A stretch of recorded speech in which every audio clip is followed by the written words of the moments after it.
Bandeko ba Congolais. Nayebi ke bozolanda biso au travers ba laptop na bino, ba téléphone na bino, surtout ba tumususu kutu balandaka biso na ba etando eke na bango. Bandeko tozokota na mama na sujet na biso, mais nazo senga na ba Congolais ya bonne qualité. Boyebi coutume to culture tozalaka nango na Dr News. Ya yambo ba onyoso ba koti déjà ba rejoindre biso na émission na biso ya ileko ya lelo. Bo banda ya yambo côté na biso ba j'aime. Bo aimer émission, bo commenter, bo partager pe ba lien. Na ba oyo pe déjà bazaba abonné. Boyebi ndenge bo salaka. On a nous s'abonner, veuillez vous abonner massivement pour ne pas manquer des informations. Bandeko sangonini na memeli bino lelo. Bandeko ba Congolais sangolanga na memeli bino yangoyo. Le président Félix Antoine Tshisekedi Tshilombo a rejeté en bloc la proposition d'Emmanuel Macron. Il s'agit de quelle proposition? Le président Tshisekedi a rejeté Emmanuel Macron. Pourquoi la proposition où Emmanuel Macron a même là qui président Tshisekedi? Ah ouais, émission. Le président Tshisekedi a rejeté ça en bloc. Je félicite le président Tshisekedi pour cette détermination. Tozana virage à Souka. Vous savez que les Américains côté à la paix sur le président Tshisekedi a compliqué ma cambo. Les Américains peuvent se retirer. Voilà pourquoi le chef de l'État, un grand diplomate, il a rejeté en bloc la proposition d'Emmanuel Macron. Thomas Lubanga jette l'éponge. Ba rebelle ba komi ko jeter éponge pour na nini. Bokoye ba yango na émission. Kagame menace de mort Félix Antoine Tshisekedi Tshilombo. Kagame dit que azara courte joie. Voilà un peu masolo tozobeta na ba Congolais. Beau aimer émission, beau commenter et beau partager ma lien. Beau aimer émission, beau commenter, beau partager ma lien. Tobandi mbalamoko maman di solo na biso les actualités. Bandeko bobo ça n'a pas jamais été. Pour que notre direct, notre vidéo soit sécurisée, que les YouTube a boosté vidéo na biso. Bon multiplier ma j'aime. Bandeko ba Congolais. Réunion et salami na Kenya. Là, on a dans Makambo Ephraim, le général Gabi, oh, il y a garde républicaine. Bandeko ba Congolais, j'espère que vous avez causé la yango. Je m'excuse. Je vous ai toujours dit, na chaîne Oyo, j'ai la difficulté de mentir. Nako sarate. Nako sa pété. Ata mutu moko akota langa, mais j'aimerais que mutu ana lobaki makamu mutu alobaki ezaya solo. En tout cas, je fais mes recherches. Na ba kondi mususu to bengaki. Balobi Gabi ba bengisaki na demiap. Tant ba silisi na demiap, ba tindi na minute waza na CNS, c'est-à-dire Conseil national de sécurité. À Kolenkapé na CNC, Conseil national de cybercriminalité, cyberdéfense. Et ça, deux colonnes. Oyo bazo sala musala, y a qu'à dépouiller tous les plans machiavéliques contre le président Tshisekedi. Na CNC, c'est Tozomona Jean-Claude Boukassa, qui fait bien son travail. Coup de chapeau, papa Jean-Claude Boukassa. Na CNC, Tomoni, Maman Lisette Kabangu Tibouaboua. Yé pas au sala musala na yé malamu. Coup de chapeau maman. En tout cas, na ba information na zui, c'est comme si on est en train de faire des enquêtes. Donc je ne peux pas venir vous mentir ici au Bakangiye. Il a été interpellé. Tokoye ba dans le fond, qu'est-ce qui se passe au juste? Mais jusque là, Azalaki auditionné na demiap. Basili si auditionné na demiap batindi sikoyo na CNS. Kuna babenga rango kikalungu. Chaudière. Ce qui a un antécédent kaka na complot. aux complotistes, sachez-le bien que vous serez démasqués. Entre CNS et CNC, kuna okozala démasqué. Donc le président Tshisekedi a travaillé dans le service le plus influent. A travaillé dans le service moko penza. Il y a ma casse sur le plan, il y a renseignement. Négatif bisarabino mais de foi. Ce qui fait la force d'une nation, ce qui protège le pouvoir, c'est les renseignements. Si vous n'êtes pas fort sur le plan, il y a renseignement. Makasio yo Kagame Zalaka Nango Zalaki parce que Kagame était fort dans le renseignement. Makasi Kabila Zalaki Nango c'était parce que Kabila Zalaki fort dans le renseignement. Comme président Tshisekedi a eu un pouvoir, un civil qui ne connaissait absolument rien. Alors non, je dois seulement imiter la politique. Il y a Paul Kagame. Le président Tshisekedi a dit qu'il imitait la politique à Kagame. Différence c'est ça que Kagame a la malignité. Mais le président Tshisekedi a la sagesse et l'intelligence. Donc, la malignité et la sagesse et l'intelligence, ils sont cohérentes. Ils sont la malignité, c'est Lucifer, c'est l'ennemi qui utilise la malignité.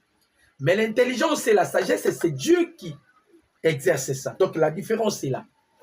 Pour Namakamba Gabi, vous avez déjà la réponse. Na zongi na réunion zala ki teni wapi na Kenya na Nairobi.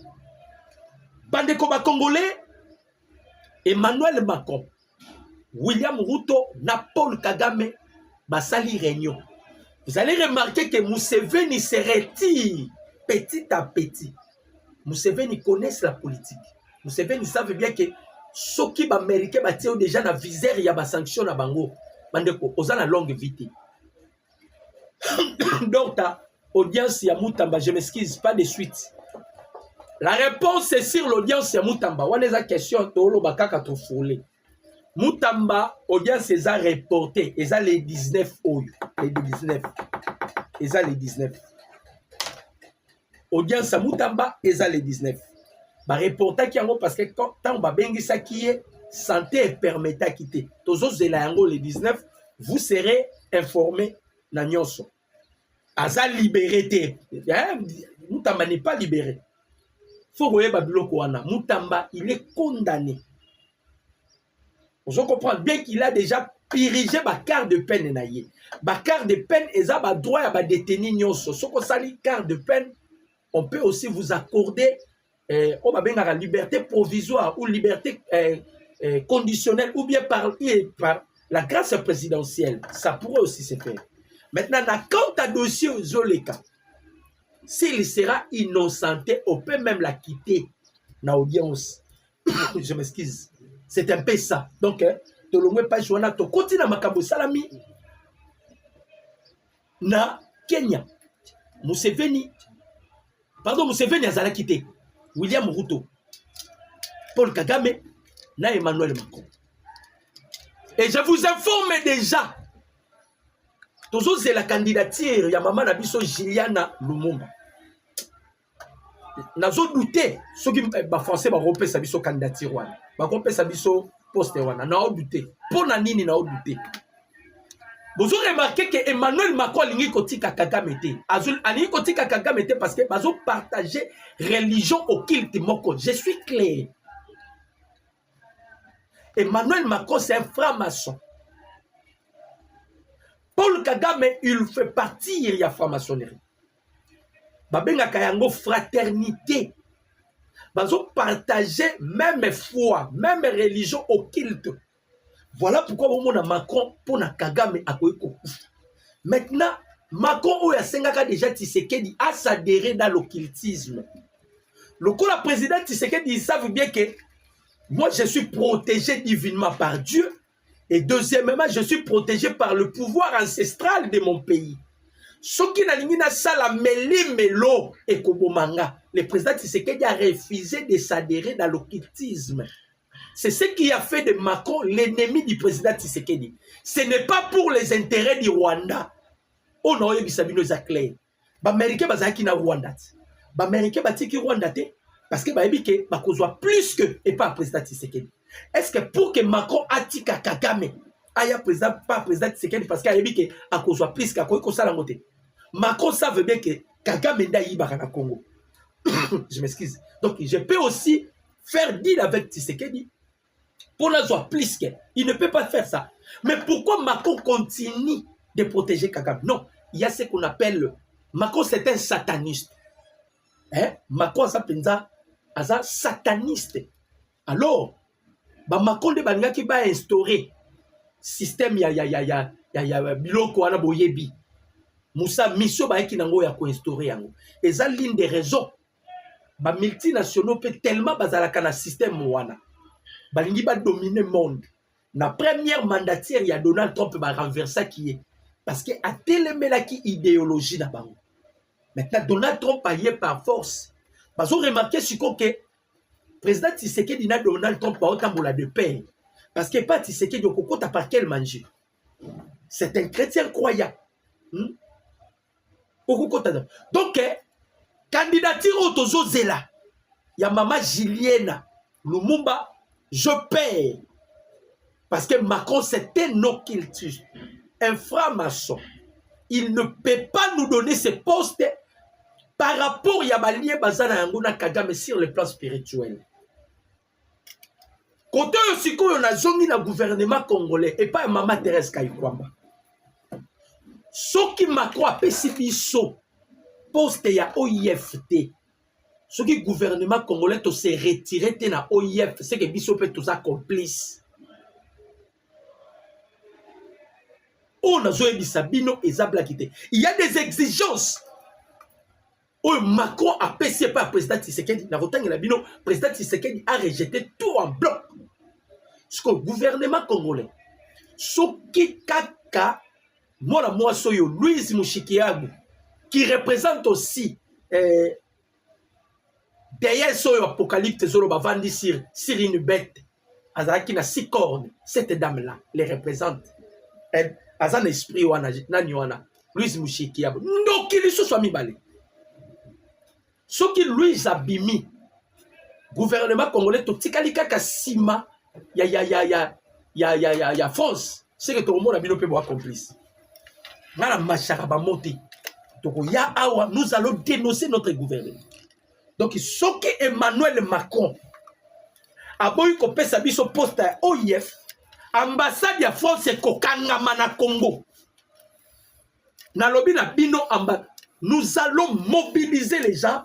Donc ça la descente de l'ambassade à France. Macron va regretter pourquoi comme dit président de France. Parce que les Français va sali va blague trop. Donc au talisa Macron que nous sommes des Congolais, nous sommes des Africains. Et nous allons défendre ces pays à un niveau où vous ne pouvez pas imaginer. Donc observez ce qui a sali blague. Mouchikua bazongi les sous na OIF. Donc bisa ambassadeur français kanga bisa kakende na Rwanda. Et nous, donc, permettre aux Français tout le monde à barouler sur la Congo.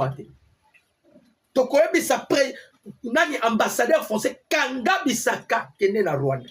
Parce que et loko Macron uti ko sala na Kenya. On est un premier avertissement.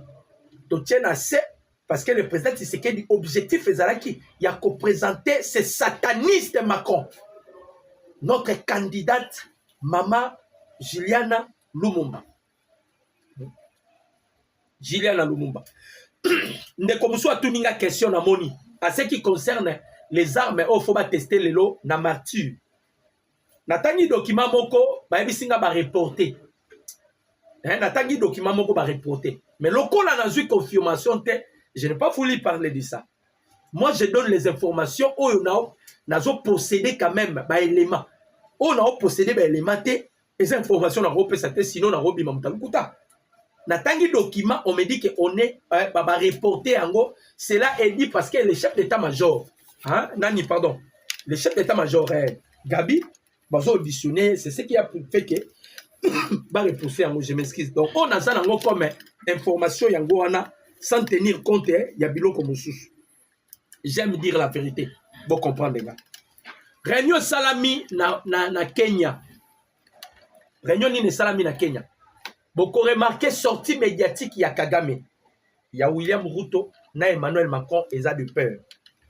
Na réunion et salami na Kenya, Paul Kagame a plaidé à tel point que vous ne pouvez pas imaginer. Et pas Yanani Emmanuel Macron. C'est le bango. Nzela oyo ba américain ba ponaki ya ko sanctionner Rwanda eza mabe. Selon William Ruto, parce que William Ruto a critiqué l'accord. Je vais aussi même lire ça. Il s'est manqué de cet accord, il s'est manqué des Américains.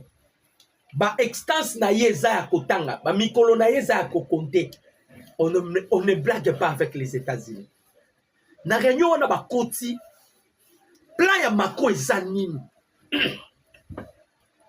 Le cola Paul Kagame senga ki biso 40%. Macron a accueilli vers ba koti na réunion. Ba koti na réunion, Macron lobina Paul Kagame yoko l'acheter. Yoko l'acheter. Moi je dois faire l'effort de m'imposer par Tshisekedi. Comme ça, vous allez dialoguer avec Tshisekedi. Quand vous allez dialoguer avec Tshisekedi, et qu'on permette de bisoto ben data, surtout que vous observez le sur élection, il y a mi-mandat. Où est aux États-Unis, peut-être qu'il faut permettre aux démocrates de zongelaï. Ça, c'est Emmanuel Macron. On a deuxième et première préoccupation. Deuxième préoccupation, Macron et Bissi Kagame. Macron, est-ce que vous avez encore des contacts avec certains officiers au bazar actuel, les officiers au bazar actuel, au bazar sala pembeni à Tshisekedi. Ça dit toujours mais qu'à plan oyo. Diplomatie, si Tshisekedi résiste sur le plan diplomatique, Tokoya Suko sur le plan, il y a coup d'état, Tobomaï. Là, on va utiliser maintenant les officiers au bazar tout en tour, il y a Tshisekedi. Réunion qui a été tenue na Kenya. William Ruto, Emmanuel Macron, na Paul Kagame. Museveni, il a payé. Museveni a ôté la âge naï. Bazoye le cola Maduro et vous allez passer. Maintenant, tout aussi Emmanuel Macron a payé Kagame parce que Kagame continue de croire dans Macron. Sans tenir compte que les Américains peuvent les surprendre. Bah yepe boy ba limwisi Kagame bobani ko luka aza déjà na nini kuna justice américaine ba komo osambisa. C'est alors tant basili si réunion Macron bakutani na président Tshisekedi. Macron bakutani skoyo face à face na mokonzi mboka Félix Antoine Tshisekedi Tshilombo. Boyo kabiloko ya Macron. Oh non, Tshisekedi monite que soto bandi ko lukato sanctionner Rwanda. Toko amplifier lisusu makambu ngala proposer que Yona Paul Kagame esengeli bon négocier a sauté plan wana a commis balamoko non Tshisekedi 2028 qu'est-ce que vous pensez pour organiser les élections parce que vous devez organiser les Emmanuel Macron a sauté wana vous devez organiser les élections comme ça passage remise et reprise président Tshisekedi a ici Macron. On doit organiser l'élection à l'absence de Goma et Bukavu. On doit organiser les élections à l'absence de Goma et Bukavu. Non, vous voyez, tension est ça, boye. Macron qui a félicité 5e mandat à Sassou. Sassou souffert de n'importe quoi dans Congo Brazzaville. Macron, ça vous taliboso qu'on peut sa président Tshisekedi. Leçon morale. Boyoka réponse à président Tshisekedi. Boyoka réponse à président Tshisekedi. Nous soana l'objectif est anine. Bon luka kaka président. Bazo luka mutu ya président Tshisekedi pour votre information. On nyo so ba o sala lukuta. On cherche que la tête du président Tshisekedi. C'est ça la réponse ya Mokonzi Mboka Félix Antoine Tshisekedi Tshilombo et pas il y a Emmanuel Macron. Po na poli omoni bandeko na ngai na état po toza bandeko fallait tozalaka na ba président lokola président Tshisekedi parce que tout so toyi na ba président o bazanga tina tonga to banda kolela tonga to banda kolela kaka kolela Kagame faki akutana na mibali lokola ba président Tshisekedi boye otie za bongo mukonza mboka lobi boye opposition nyonso pesi ngai ata mon côté est acceptable je rejette à bloc opposition non akutana na Kagame na solo na Kagame le président Tshisekedi a dit ngana Kagame négociation exacte toi de ane loko to signaki na Kagame c'est que Kagame doit faire doit aller d'abord se conformer respecter ce que nous avons eu déjà signé. Ce que eloko to solo la kina Kagame il n'a pas tenu compte ya ba parole naï. Pensez-vous que oh yo ko senga ngai to sala na Kagame va respecter ça devant Macron. Il a dit ça devant Macron. Ce qui ont signé aux États-Unis, Kagame n'a pas respecté. Pensez-vous que Oyoyo Macron ko senga ne Kagame ko respecter yango? A ko landela yango à la lettre. Ne Kagame ko se conformer par rapport ya Oyo ko senga. Demande des anines. Demande à Macron. Cahier de charges. Cause profonde. Oui, cause profonde. Cause profonde, eux, ils ont appuyé Paul Kagame. Ils ont d'abord accord de l'Emera. Eux, ils ont appuyé Paul Kagame. Ils ont constitution. Eux, Moïse Mbi a zolo baba changé. C'est que Moïse Mbi yo posa sataniste. Mouto à côté de la constitution. Tiens, un démon. Mouto à côté de la constitution. Ozandoki. Ce qui les loto a bitumba na mboka na biso à cause de cette constitution. Mais toi, tu dis que Batunyo Sobazolo Belamakamba, ah, Basali Yanzabe. Tozoye bate qui est qui est? Tozoye bate qui est qui? Vous savez que la France avait d'abord refusé tout ma constitution. C'était une question que tous les Congolais doivent se poser. La constitution appartient aux Congolais. Si les Congolais décident, Yakomeka Kobongisa, Likondi Amboka Nabango, et concerné France Nani, et concerné Rwanda Nani, Yolande Makolo Azote le Malobake, toko permettre de Tshisekedi à ma constitution, toko utiliser opposition. Ah! Yolande Makolo porte-parole, il y a gouvernement rwandais. Il y a Zolobabako utiliser opposition. Donc c'est qu'il y a des opposants ici au Congo qui collaborent avec les Rwandais et ça clair et ça noir sur blanc. Président Tshisekedi a ici Macron à ce qui concerne les élections. Mais c'est le président. Ça gomme les élections et vous allez la tenir. Parce que calcul à bateau bozo mono Macron, Paul Kagame, c'est 2028. Bako utiliser opposition à niveau moko. On a zoé bisabino et vrai.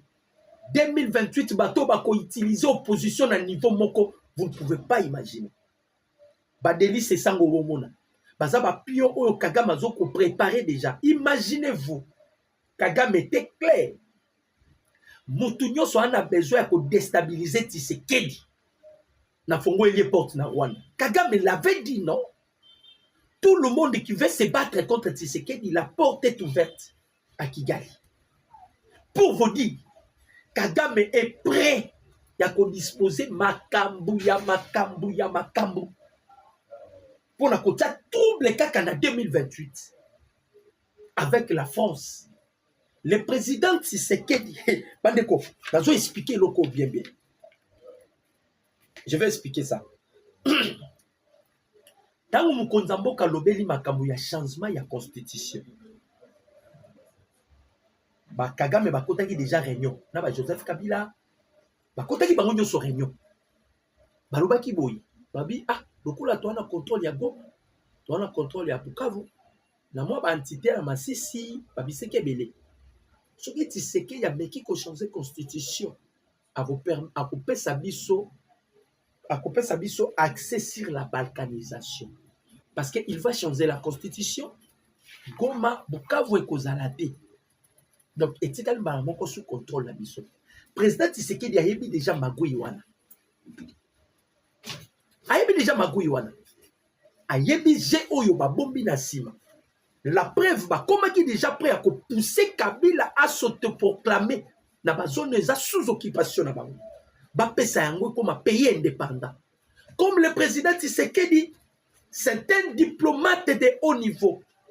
Bandeko ba Congolais, président Tshisekedi a dit non. Devant Macron, Macron a la même proposition. Ils savent bien que si Tshisekedi touche la constitution, c'est bénéfique pour la Rwanda.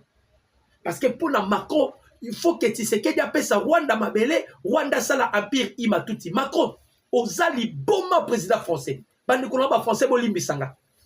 Depuis que la France est France, c'est la toute première fois que soit président idiot, c'est Macron. C'est Emmanuel Macron. Kissi, ils ont beaucoup plus confiance dans Kissi, l'occultisme.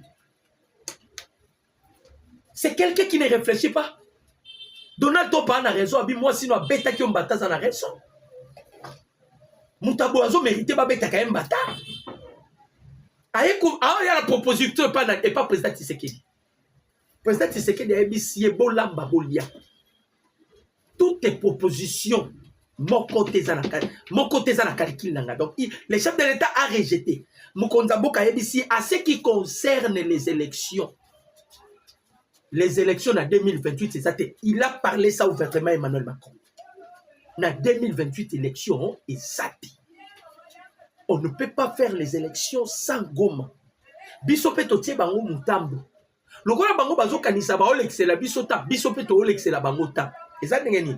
Si na loba qu'on a opposition. Et il pense que si le président Tshisekedi change la constitution, c'est pour briquer mandat Moussousou. On peut toucher ou on peut changer la constitution ou on ne peut pas changer la constitution parce que nous sommes en état de guerre. Et ça, la piste où il faut permettre que le président Tshisekedi a glissé mandat. Opposition, c'est ça. Hier, il y a déjà un lobby. Aussi longtemps, Goma, Bukavu, ils ont libéré. Ce que ça l'élection de avant tout ça, l'élection, il faut Goma, vous allez libérer. Bukavu, vous allez libérer. Ils ont déjà clé bois. Oyo Mukonzi Mboka a lobby devant Macron pour vous dire que Macron a le côté du président Tshisekedi. A le côté Moukiete. Si Paul Kagame continue de croire en Macron, au Kolela, bon Kagame était la binoli solo bande comme Congolais, vous avez multiplié ma j'aime.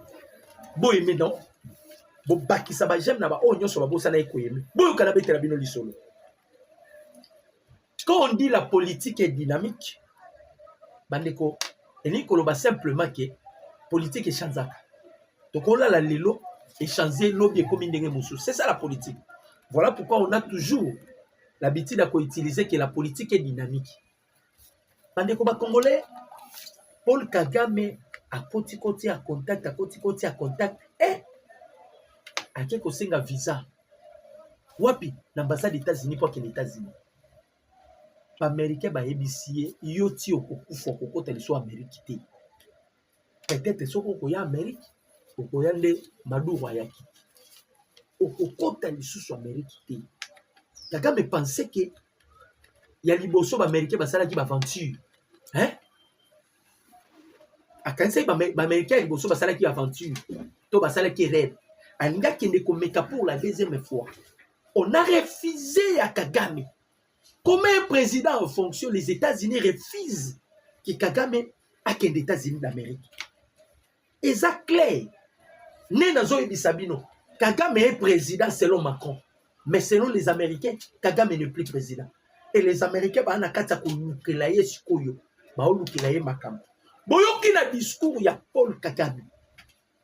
Boyoki na discours ya Kagame. Kagame a lobby. Si c'est que les Américains pour faire souffrir, ils vont payer à un court délai. À cause de l'éternellement, Kalamingi Tazu a regretté. Kagame a menacé de mort président Tshisekedi. C'est que ils ont un complot réunion Salamaki na Rwanda. La Chine était là, non? La France était là. Et Kagame aussi était là. Vous connaissez le contenu de réunion. La réunion est Salamaki pour na Moutoumousou, c'était pour na Tshisekedi. Que ça soit la France, que ça soit la Chine, bah commis asphyxié. Nenge yemoko Kagame lobi sanction américaine asphyxié nga pour ba pesier ba condition. Muta révéler ba condition ba pesi Kagame c'est Human Watch na kotangela bino ba condition o ba pesi Kagame pour avoir accès à cause des États-Unis d'Amérique à comme marocain. Soka remplir ba condition na de ba lié na ça. Na c'est. Donc bateau ba na kati ya koluka ndenge nini ba koboma Tshisekedi. Parce que le président Tshisekedi aza béton ba o pénétrer bazo pénétrer te bandeko ba congolais na yebisaki loko ba congolais soki ba fayulu nde balekaki ba président de la République na bokoyo a nzambe na ngai. Vous connaissez Idriss Déby, président à Tchad. Tant que Tshisekedi dans l'équipe président, il a plairé à l'objet. Soki Tshisekedi a yakité, bisoto ebi complot bandeko sana na Congo. Ba pays frontalier à la République démocratique du Congo, il s'est comploté déjà contre le Congo. Tous ces pays frontaliers, Kabila Tambola Kabisi, vous risquerez de perdre l'intérêt Nabino.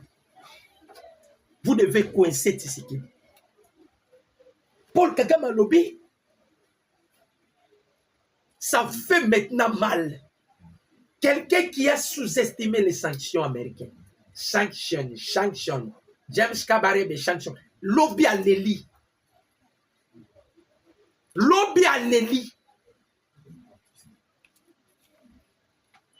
Tant que vous voyez ça rabattu, et l'eau qu'on y soit qu'un bandé de paix à Kanasuka. Kagame à l'Eli nini. Crise et beta Rwanda. Économie, dépression sur dépression. Ba porte nyonso ebimisaka misolo. Parce que le Rwanda ne vit pas pour les minéraux. On a eu nos Africains. Qu'est-ce que le Rwanda faisait? Le Rwanda pillait le minerai congolais. Donnait le minerai congolais aux multinationales, aux superpuissances. En retour, le Rwanda bénéficiait des aides humanitaires. Ce qui a construit le Rwanda, ce sont des aides humanitaires.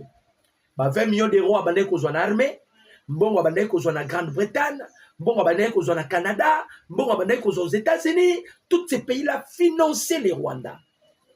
Président Tshisekedi a sali politique, ba pays wana nyonso balobi bako pesa lisusu Rwanda misoloté. Ba pays wana nyonso balobi bako intervenir lisusu na Rwanda te. Bandeko ba Congolais. Tous ces pays-là disent que Rwanda, bandeko nangai. Boyoka ba condition ba pesi Kagame. Vous me l'avez révélé. To multiplier ba j'aime bandeko nangai. To aimer, to commenter, to partager. Recommandation au gouvernement du Rwanda. Ba ebisi Rwanda. Poto tie la yo ne balobaka mai no. Tout tie la mai lingala pera. Tout tie le mai na se. Recommandation.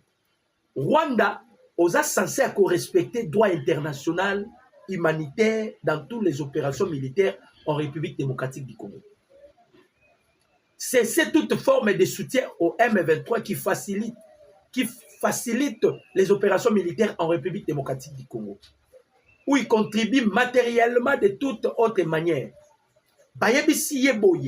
Suspendre les membres de la force rwandaise impliqués dans la violation des droits internationaux humanitaires dans l'Est de la République démocratique du Congo. Est-ce qu'il y a Rosalango?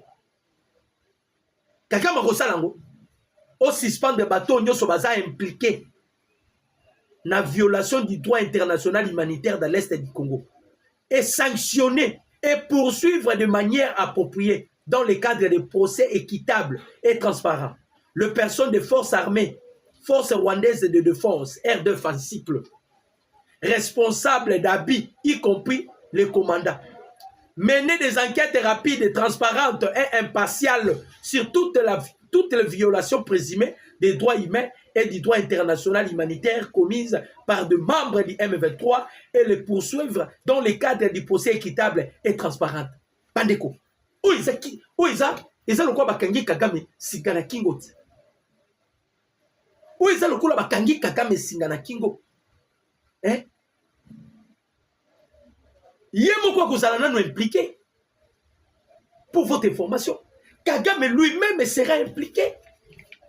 Bandeko ba Congolais. Lorsque Lumumba rédisait sur un Congolais qui viendra pour écrire l'histoire du Congo, Lumumba talakatate aïbarate que ce Congolais sera issu de la famille Etienne Tshisekedi.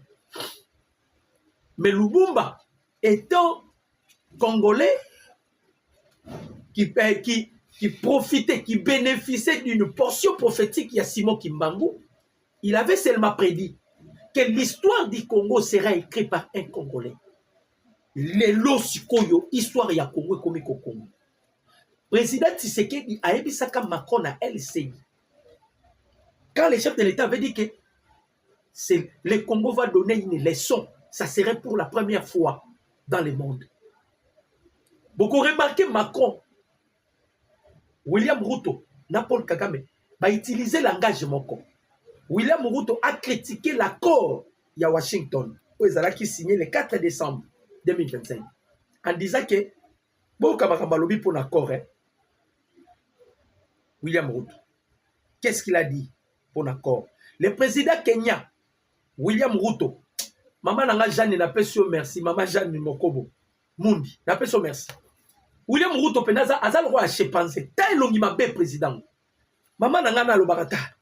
Ta ningaza. Hein? Tala ni oyo, tala penza oyo.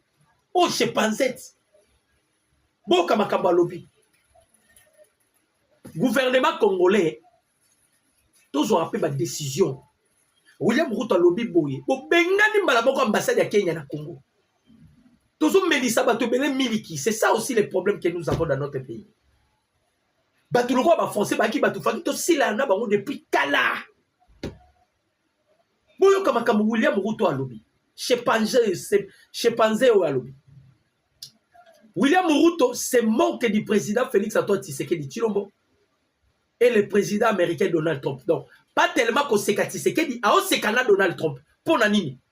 Il a critiqué l'accord de Washington, les jugeant inefficaces, puisque les hostilités en République démocratique du Congo persistent 6 mois après la signature. Il souligne que les pays africains comme le Rwanda, le Kenya, la Tanzanie et le Burundi pourraient jouer un rôle plus crucial que les États-Unis dans le rétablissement de la paix en raison de leur impact économique direct de la crise. Pourquoi il a énuméré tous ces pays? Atangi nini? Atangi Kenya, atangi Rwanda, atangi Burundi, atangi na Tanzanie, atangi Uganda te pour l'année. Je m'excuse. Pourquoi atangi Uganda te? Museveni ali suna ba jena bangote. Ce monsieur ici, il dit que 4 pays africains bakoyi ko jouer rôle moko koleka aux États-Unis. Bande konangai. Ce qui les Américains Kagame a respecté bangote. Pays en Afrique Kagame a respecté. Bande ko ba Congolais.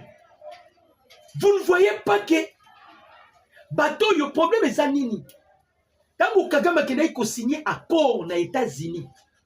Bateau ba ebisaki Kagame balobi ko zonga simate ba Emmanuel Macron. Ba ebisi ko zonga te ba ko sayote. Yo signé accord mais continuer bitumba. Pour que accord ezala nanguya te, c'est-à-dire au foulé au pied accord. Yo sengeli au continuer bitumba. Ça c'est la force qui a demandé et pas ya Paul Kagame. Ne bomoni ngai naza déterminé. Na lobi na bino je serai le premier. Ce qui va kokanga, c'est que ba okanga nga mutaliboso. Là j'ai dit na opese malubananga. Ce qui maman Julien na Lumumba allait quitter la candidature ya OIF. et que ton moni moi si yo Louise Mushikiabo Aleki, la France doit plier ses bagages et quitter le Congo. Toko pesa yata une semaine eti. Ambassade de France ko kangama na Congo. Congolais en a besoin que les poteaux à Katisita na Congo Brazzaville ou bien quelque toko kanga ambassade de France. Toko sala sitting. Ba français ba osa cannabis. Surtout Emmanuel Macron. Tant que William Ruto a critiqué accord, Emmanuel Macron a critiqué parce que on a minute guerre entre les États-Unis et la France. Guerre les États-Unis et la France, c'est à dire quoi? Les États-Unis protègent le président Tshisekedi, candidat Nabango, partenaire Nabango. La France continue de protéger Paul Kagame, as partenaire Nabango. Na bisabino sur makambo ya spiritualité. Pour Nabango, ils ont makambo ya spiritualité. Kagame, il fait partie de la religion occulte au Emmanuel Macron Zanang. Bango nyoso bakoma ba 4x4. Eh to le kinze. Bani iskoyo ba mema bêtise wana et pas ya mukonza mboka na biso le président c'est que na niet binoté. Et l'autre côté bango trouble. Bande ko ba congolais. Ou meno wota uti ko publier rapport. Mais wana lisusu ils ont problème. Eh? Ou meno wota publier rapport. Bande ko nga ba congolais.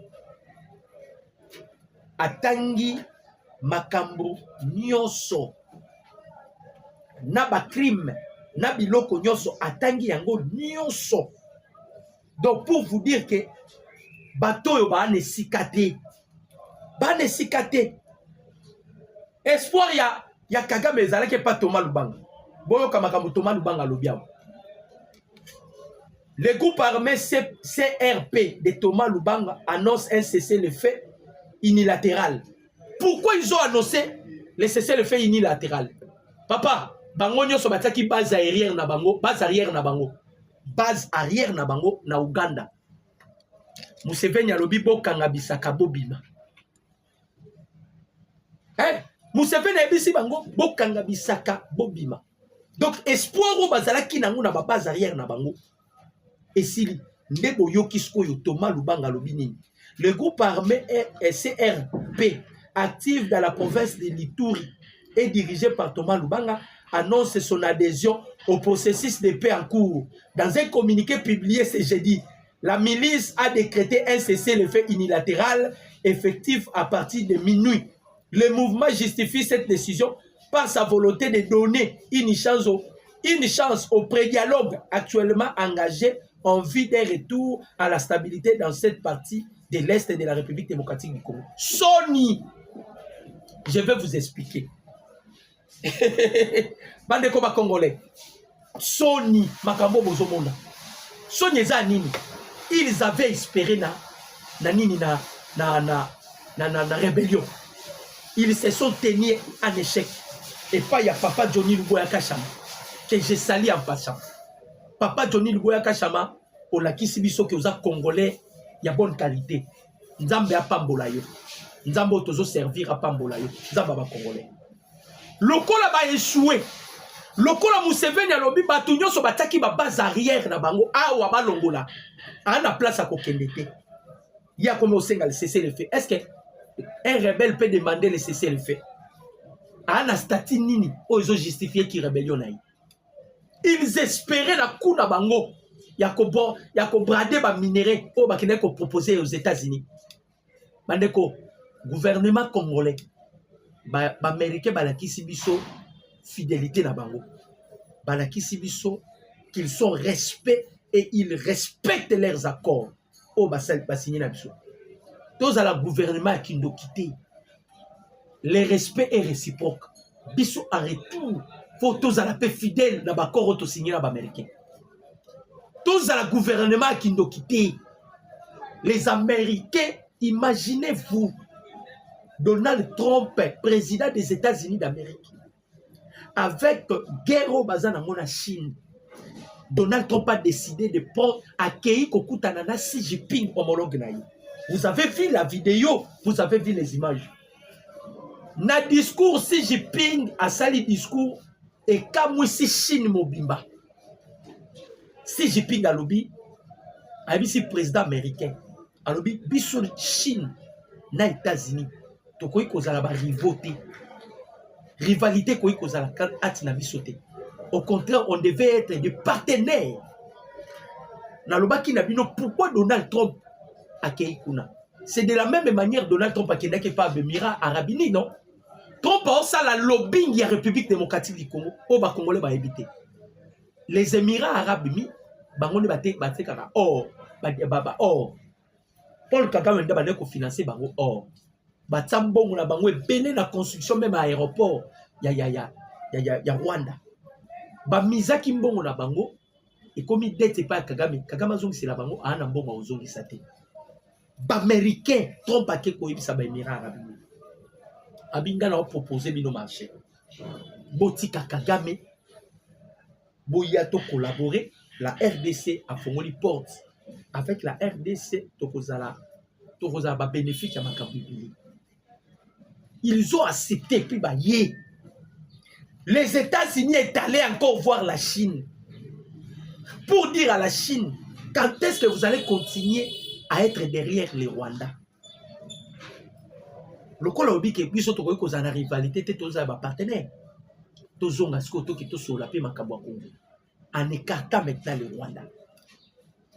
Nde bozo mona papa bako sabino te souffrance koti na Kigali et loko Kagame sima ke pa na biso et zongi plus pire pas ina bango souffrance na niveau vous ne pouvez pas imaginer.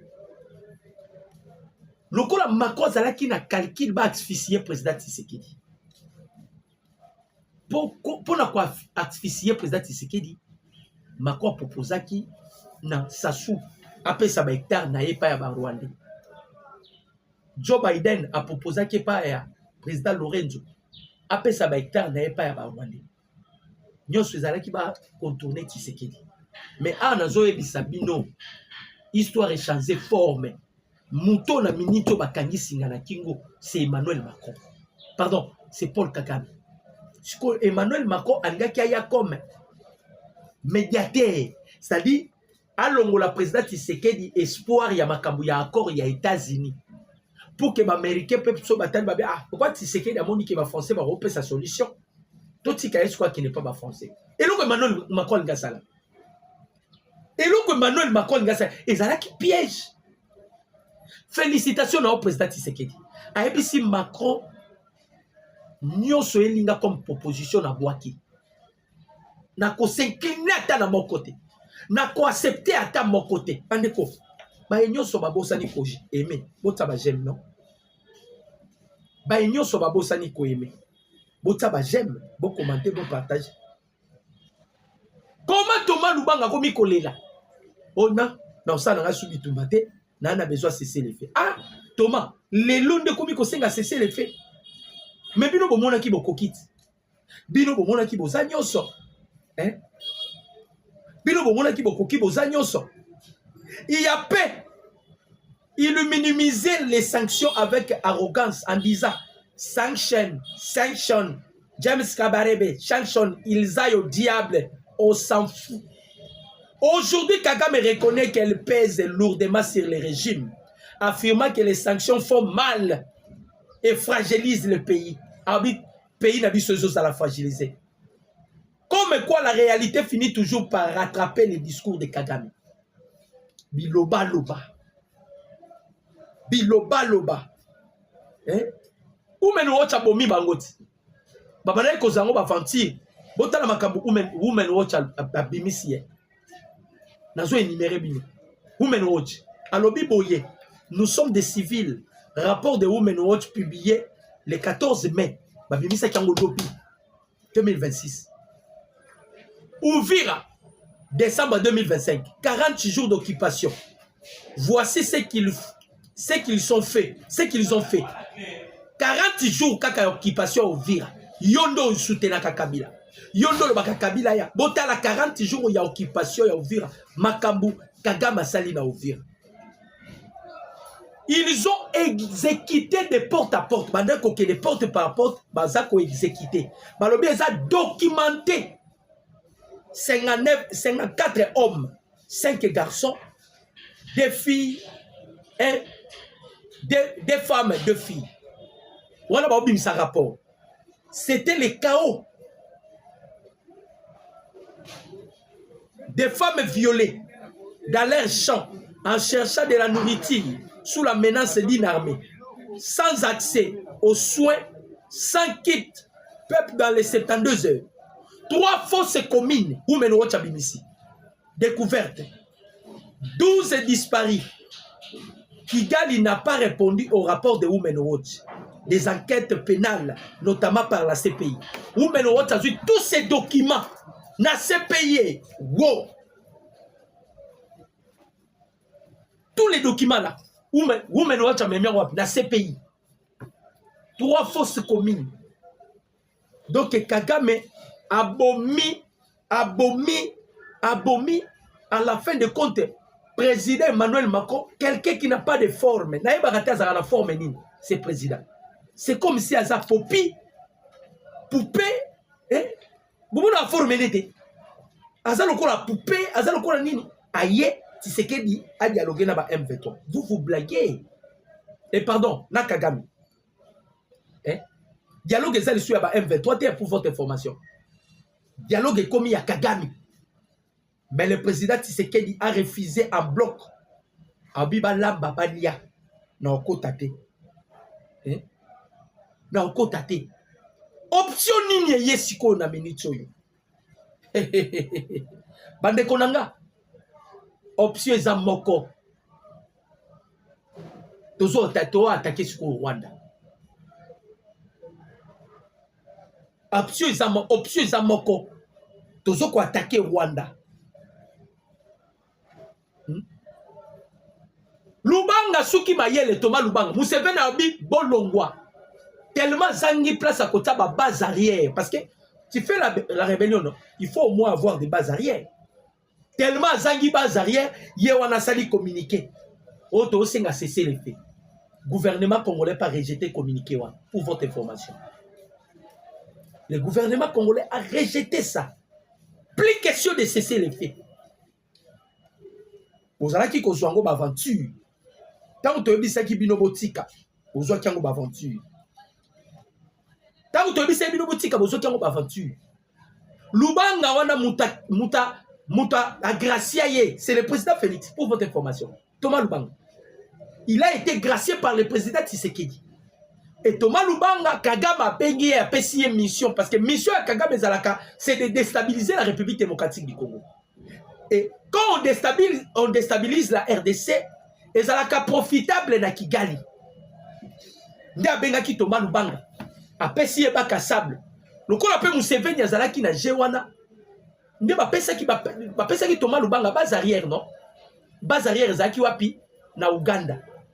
Johnny Luboya Kachama a tenir Thomas Lubanga en échec. Maintenant loko la Museveni vient de signer son arrêt de mort. Les accords que Museveni a signés, et ça arrêt de mort pour la Museveni.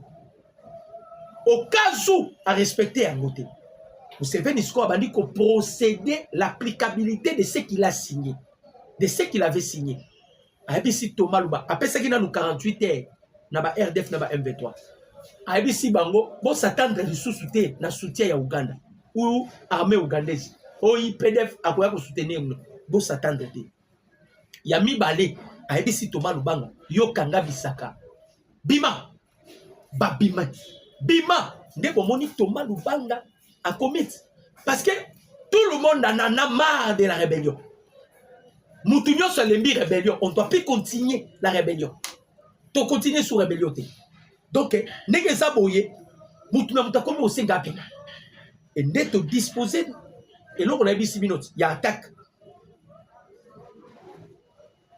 Tu disposer nini, plan d'attaque. C'est ce qui va se faire. Plan d'attaque est déjà sur la table. Yango boyoki, Kagame, à l'obit, Alors, les États-Unis ont pris Tshisekedi, comme ils ont utilisé Tshisekedi, Tshisekedi a Bundisanga, Tshisekedi a Malmenengai, vie et comédie, parce qu'on prépare maintenant le plan d'attaque. On va attaquer maintenant Kigali. Tozo attaquer en on a 2 pays. Ouganda, Oazalaki Mouninga la Bango. Na Burundi, Oaza ennemi à Kagame. Parce que Ndayishimiye ne peut pas collaborer avec Kagame. Ndayishimiye et Kagame et Simbakate. Donc le double G de Macron est déjà exposé. Les Américains sont en colère pour Emmanuel Macron. Les États-Unis ont kanda pour Macron. Les États-Unis, comme on dirait Macron, sont sakana bango. On dirait Macron, sont sakana bango. Nandengeni. Les Américains bayebike, nenge bazo frapper Paul Kagame. Objectif est de frapper Kagame. Et Zalaki sont essayé dans la sanction. Kagame a cessé le paix et puis abimi na Congo pour que Kimi ait quota. Parce que les Américains ne voulaient pas ben de ça et Salema. Que ce soit dans Congo, que ce soit dans Kigali. Voilà l'une des raisons où les Américains vont procéder à qui la sanction pour permettre à sorte que asphyxier Paul Kagame à s'incliner à Kitanase. Mais il faut comprendre que Moutoumoko a continué. Moutoumoko a continué à faire des bêtises. C'est qui? C'est Emmanuel Macron. Et Macron continue de faire de bêtises par rapport à la religion occulte au Bazalango Nani, au Bazalango na Paul Kagame. On partageait la religion occulte. C'est alors les Américains qui matissent Sikoyo dimension. Dimension ni ba matisi. Ba uti ko pesa biso lobby ba drone. Ba pesi biso ba avion de guerre. Les États-Unis ba doté biso ba drone ba avion de guerre. Et yé est belé. Vous pensez que ayez pose à la misère? Non. Ba drone na ba avion de guerre ayez pour une mission. Parce que les Américains veulent à tout prix qu'aussi la Kagame. Ils veulent à tout prix qu'aussi la Kagame. Si Thomas Lubanga qui se retire dans la rébellion. Kagame aussi sous rébellion nanan. On peut déstabiliser Est et la République démocratique du Congo ndengeni. Parce que Bakabwana kiti oyo kende na Ituri. Avant na Ituri, c'était Joseph Kabila qui na Ituri. A ABC papa na biso Luboya Kashama. Personne nzela na Ituri. Comme Luboya Kashama boyaki, c'est alors nani Joseph Kabila a armé nani Thomas Lubanga pour qu'il va déstabiliser Ituri. Parce que Thomas Lubanga va bengani et pas à Museveni. A sali lettre à l'obio tozela dialogue on dialoguer nana. Proposition et Macron déjà président Tshisekedi a boyi. Proposition Macron, Tshisekedi a boyi catégorie. Abi Macron en côté. Est-ce que vous allez dialoguer avec qui? Parce que le président Tshisekedi ne va pas s'incliner. Le chef de l'État est déterminé. Ah, on a zoé bisabino, l'espoir. Kabila bandu kolela, Kabila zolela, Olive Lemba zolela. Batouana nyoso bandai kolela, espoir na bango zakini. Bayebaki ke bakozonga facilement. Bayebaki ke bakozonga facilement. Sikoyo, ndenge bayaki, soki Kabila yaki ata na option sala, opposition non armée, et n'y'a pas normal. Mais Kabila ya bandi kosi mamanduki. Il pensait que les Américains vont agréer. Parce que Kagame Kosagi Bango. Je contrôle les États-Unis, je contrôle le pays où on a nyoso. États-Unis ont contrôlé les lois awa pour Kende. Au comment ça là-bas? Au comment ça là-bas aventure? Au comment ça là-bas aventure? Ce qu'on va zoyer battre, par où nous allons faire la rébellion. Parce que tout ce que on espérait, tout ce qu'on espérait avec la rébellion, ils ont évolué du sous-souté. Bon, quand c'est proposition, Macron y est nango. Il y a dialogue. Ils ont échoué avec la rébellion. Les États-Unis qui financent l'OTAN, Amérique qui s'est habillée qui OTAN, qu'on peut s'aller sous Mandou quitter. Si l'OTAN continue de s'entêter et de fournir les armes, les Amériques les États-Unis vont frapper encore l'OTAN. Les États-Unis vont frapper l'OTAN. Les États-Unis, c'est les États-Unis qui soutiennent l'OTAN. Alors bien à 100%. L'Amérique dit que nous ne voulons pas la guerre à l'est de la République. Maintenant, défi au Macron à Yenango. Et puis, à Balouke, pas président Tshisekedi, tu vas organiser les élections en 2025. C'est qu'il y a plus question des élections. Tobetano ma solo élection. Tobetano ma solo ya candidate Nabiso, Juliana Lumumba. Yo elinga ma solo anandeni. Oh, vous devez dialoguer. Président Tshisekedi a mis ma proposition sur la boyi. Plus question de dialogue. Plus question de dialogue. Yango bomoni William Ruto abimi. Oh, William Ruto, c'est manque de Félix. Le président Tshisekedi l'a humilié. Hein? Moukontambo kauti ko humilié na mboka na ye. A humilié ye William Ruto na mboka na ye. Le chef de l'État l'a humilié. Bandeko, calcul ya Kagame. Calcul ya Kagame. Et mon allait sous sur papier. Et comme il flou, Kagame moye batté au juste, qu'est-ce qui va se passer? Parce que tout ce qu'il espérait, qu'on perde déjà Thomas Lubanga, mais c'est échec total pour la banque. Museveni a lobi ngana kolakisa bino ke na tenaka toujours promesse ya ba nina kai ba kornanga. Ba américain pe ba otala Museveni ba bi soki o sali blague. Tokotala yo place ko biba. Oko s'en sortir. Ce que le balier fidèle ya Kagame. Ba obendana. Pensez-vous que Kagame va faire la guerre avec la République démocratique du Congo, sa base arrière na Kenya? Mais Kenya tina RDC, ils ont long voyage. Ils ont la carburant. Ils ont l'essence. Ils ont le sale. Donc, guerre est aussi là. On a joué Bissabino. La guerre prend fin. Bah, commanditaire, il y a guerre, les États-Unis les a convaincus. Il est allé aussi à la Chine pour convaincre la Chine. Et Chine a lobby en haut déjà. Donc, il faut continuer à la rivalité des États-Unis. C'est fini. Binobo alimente la guerre. Ah, ce que Macron. Mais je vous préviens déjà que Donald Trump a reloucané Macron. Donald Trump a dit que Macron a joueur le plus faible joueur Nyonso. C'est Emmanuel Macron. Maillot faible. Oh, c'était maillot faible. Donc, il n'est pas Xi Jinping. Parce que Xi Jinping a compliqué Bitoumba à Iran. Et ils se sont convenus, pour votre information, que ce soit la Chine et les États-Unis, que l'Iran a reçu une arme nucléaire. Et se sont déjà convenus. Et tu as Makambu ya Congo. Ne bomoni Kagame azolela. Akokene kolela wapi. Ameki les sous aux États-Unis, les Américains, les Américains, yo sito ebisakio. Boki ba condition ba pesiet. O retirer ba troupe na yo, o kanga ba M23, o condamner bango. O mo rete ke bato ba komi na suka. Pande ko ba congolais. Awa ba bozo mona. Anzambe nanga. Tolobaka yango. Bato ba comprendre kate. Lelo bato ba mo pesa biso raison. Tolobaka yango. Et vous allez comprendre que Makambozo ils ont continué à s'empirer pour Joseph Kabila.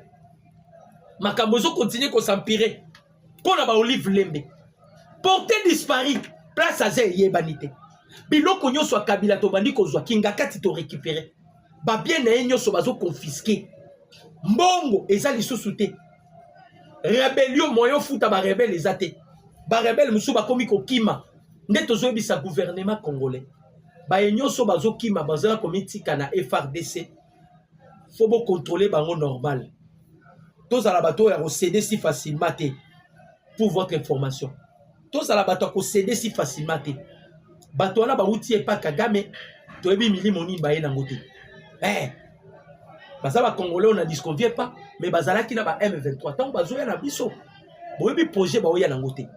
Parce que Kagame a lobby yango lobby. Bisengwa Tshisekedi déjà ata mukie. C'est que ba na loko bazo préparer contre le président Tshisekedi. Il pensait que Ouganda a pourrait partenir na biloko na bango. Ouganda a participé sous na makam na bango te. Ouganda bani ko se retirer. Donc ils ont des cours ils bazo préparer. Soit ba koluka bato baza tout entour ya chef de l'État. Tout entour ya mukonzi ya mboka. Parce que Boye ba ko quitter. Bitumba ba ko quitter. Ba to utiliser ata bato bakoki kozala sima ya mokonzi ya mboka to utiliser ata bango. Président Tshisekedi, vous avez déjà effectué voyage à Ouganda, vous avez effectué aussi Kenya. Toi, ce qu'on a besoin au Vandao, Tokanga, moko bandai kosala la Kagame Musala. Moko bandai kosala la Kagame Musala na ba institution bazali, bazap un peu partout. Il faut maintenant qu'on procède ko kanga bango moko. Bandeko Kimi ezokota na Congo et kozala vier partout dans le monde. Ba diaspora, toyebi ke bozala kana souci kozonga na boka na bino. Moi j'ai des gens au balembi Congo. Batu balembi, pardon, au balembi poto. Nazala batu ba mama Jeanne, balembi. Ba papa Mbouya Paul, balembi poto, bazonga na bango na Congo. Mais bandai kota na makambo ya Est, bitumbe sili parce que bato bandai ko financer Kagame, ba américain ba beti bango déjà biko. Mutu loko la Thomas Lubanga naza mutu to kangi. Et puis tozo kangaye. Museveni nenga bengani ekuna na Ituri. Akokoma era, to ebite place ni akende. Soit attaqué na Rwanda. Est-ce que Kagame rondima na Rwanda, c'est ça le problème. Kagame aussi père que mutu ba américain pe ba ko tinda ye ba bi ono. Poto limbisa ba crime na yo commettre. Bomé la biso Kagame. Politique est arabongo. Kagame pas autant à la gauche, autant à la droite. Hein? Kagame autant à la gauche, autant à la droite. Autant à la gauche, autant à la droite. Donc, bandeko ba congolais, Macron linga qui a poignardé président Tshisekedi. Abebi c'est la biso makambo tozana ngona ba américain. Président Tshisekedi a rejeté en bloc ma proposition sur Macron. Aye à l'Eli. Mkonzamboka akutana Kagame boyi. Macron zolandela makambo élection na biso. Yo élection en 2027. Biso en 2028. Mais pourquoi tu pousses à Tshisekedi d'organiser les élections? Toi tu penses que yo Macron au ko rouler ba français. Oza maillot faible. Les élections au sala makalami gité. Kagame est allé s'accrocher par Macron, c'est comme si Macron a Nicolas Donald Trump. C'est comme si Macron n'a pas eu que ça là. Sanction qui est pas américain si là. Botala non Kagame. Maye les sili. Bande ko ba congolais to tika la brancher sur la même chaîne.